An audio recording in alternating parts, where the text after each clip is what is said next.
Hi, everybody, and welcome to the Business Magazine for Women. My name is Monica Antohi, and I'm the founder and CEO of the Business Magazine for Women. We're a multimedia platform showcasing women in business, technology, culture, sports, and politics. The reason for the magazine, what are we solving for? It's quite simple and it's quite evident. We're trying to solve for sexism, for inequality and lack of diversity in media, as well as in business and tech. There's a huge difference between how women are being shown on the cover of magazines versus how men are being shown on the cover of magazines. There's a huge disparity between the number of business women shown on the cover of business magazine and tech magazines as compared to the number of men shown on the business magazines and on the cover of business magazines and cover of tech magazines. There's also a huge disparity in how we're being presented as women in more subservient and supporting roles versus men being shown in charge and running the business. Who we are, my name is Monica Antohi. I've been consulting in business and marketing with women-run companies in the nonprofit and media for the better part of the last decade. My staff is comprised of Adrienne Haddard, she's our editor, Erin Rogers, she's our only writer, and you will see why she's our only writer, and she's also a business coach, as well as Bianca van der Vaart, and she's in charge of podcasting.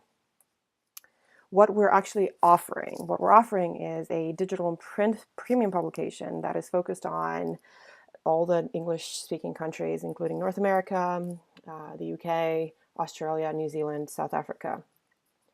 How we're getting our message across is through the digital magazine, the print magazine, which is on demand, through our website, through newsletters, and our podcast, as well as events, which are partnerships with companies. Our market size is fairly substantial. We're actually interested in going after readers that are already reading Forbes, Wired, Fortune magazine, as well as Vanity Fair. The business model is quite straightforward. The content is created to showcase and feature women in business, women in tech and sports and STEM and finance, culture, and politics. And we're talking about them and we're talking with them. There's interviews and podcasts and also articles written by experts, subject matter experts. And they're talking about their own fields from their own perspective, from a woman's perspective. The way we're planning on monetizing this is through sales on the website, sales of ads on the website, magazine ads on the print and digital as well as iPad version. We're offering corporate subscriptions, podcast sponsorships, and business events throughout the year in North America and in the English-speaking countries with sponsorship as well as tickets. Our competition, again, we're going back to the same people that we're actually trying to attract readers from, and those are Forbes, Fortune, Entrepreneur, Wired, Vanity Fair, and some smaller magazines like Founder readership. The potential for untapped market is well in the millions. Our go-to-market strategy is where we've built a website. We have content creation with SEO, content marketing, content distribution strategy, social media, and banner ads. The magazine, the first issue, as you saw on the previous slide, has already been out since November. We're planning on the second issue for February. And we're going to be offering that as well in digital and print format. We're going to incorporate ads and promoted articles in both the digital and the print.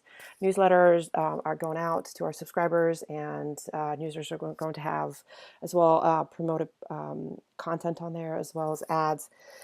Podcast, content, subscribers, and ads, of course, and again, the business conference. Traction, we're 80% of purchasing decisions in the United States are made by women in the business and home front. Our actual target market is women between 24 and 59, mostly. And that market alone is purchasing close to $36 billion in books and magazines and trying to improve themselves. What we need to bring all of this together is $850,000 for the first year. which is actually going to take us into the second year, and we're not going to need funding after that. And this is going to generate a projected gross income at $2.8 million. As you can see, the expenses are below, but at the end of the year, our positive income before taxes is of we're close to $2 million, $1.99 million at the end of the year. Within the next 5 years, as we're becoming the authoritative voice for women in business and tech, and as our audience grows, we're going to entertain conversations about acquisition or incorporation within a larger publishing company like Condé Nast, Forbes, or similar. This concludes our pitch deck presentation. We're looking forward to your investment of $850,000. What we're trying to do, we're trying to create a partnership with our investors that will help us bring about a more equal, a more diverse, a more inclusive media, and through that, create a more equal, inclusive, and diverse business and tech world. Thank you.